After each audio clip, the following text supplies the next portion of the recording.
Hello everyone, I am Dr. Luke, a Brit living in Urumqi, Xinjiang, and I want to talk about a very practical question. How does clean energy affect the daily lives with the Urumqi public transport system? This is the BRT. BRT means the bus rapid transit. It is, so we get Alipay, scan that, there, you can see 2 RMB, which is about 30 US cents. It is extremely affordable and convenient. And you have these special bus lanes for the BRT. This is a clean energy bus. So they have the green license plates. Now Urumqi, 2/3 of the bus fleet are new energy buses. So that is what Xinjiang are really trying to implement now. And this, you can see, they have these USB ports in a lot of these bus stops. And there's also one of these as well. That's a wireless place to put your phone on to charge it as well. So a lot of these bus shelters, they're all covered and there's a lot of space to sit.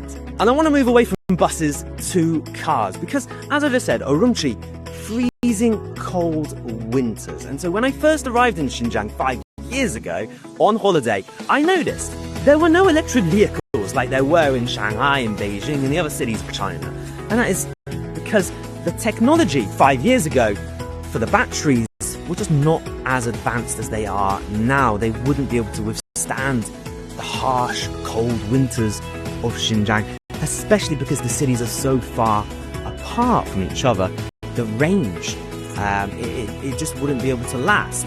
And so let me just show you. So here we go. That's an electric vehicle. It's got a green plate. That is an electric bike.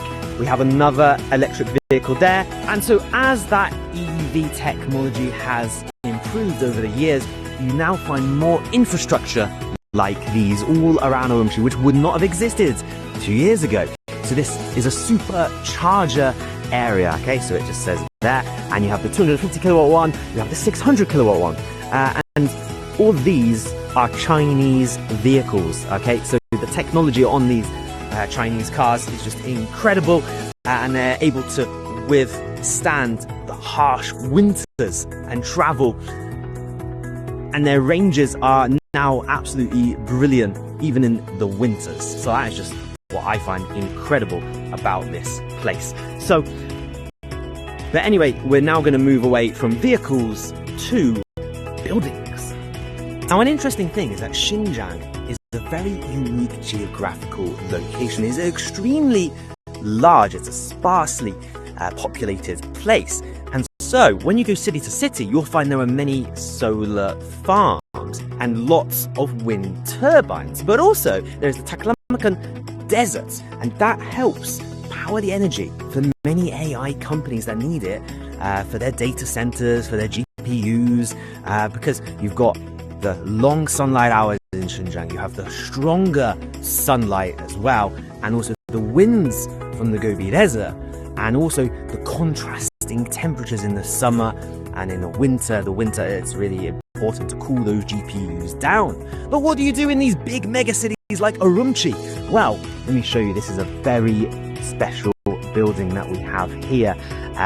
This one here, on top of it, you can't really see it too well, but just there, you can get a little glimpse of the solar panels. They are covering this with 2,600 square meters of them, and that has 543 kilowatts of energy capacity, which is just fascinating because you just take an existing building like this, and just in the past 2 or 3 years, they have started to put loads of these solar panels on top of these buildings, and that really does energize the city with clean, green energy. Look, modernization is not just about building new green spaces, but it's about renewing, rejuvenating old public spaces. And we've got a beautiful park here which has changed drastically the past few years. There are so many amenities and things to do here to attract people. There's so much shade, resting spaces, benches everywhere, attracting all sorts of visitors. And so the future of green energy in urban cities is decided by multiple factors. It's decided by the public transport. It's decided by the solar panels on the infrastructure in these busy cities and also the green spaces. And Urumqi has all of that. You see, we are in the city centre, so much greenery in the middle with all of these skyscrapers around us, that it really does feel that this place is not only just developing financially, economically, but also in terms of how beautiful and natural it is. And that's why, one of the many reasons I've decided to live here in Urumqi, Xinjiang. So hopefully you've learned something from this video and you've seen a different angle to Urumqi. And I'll see you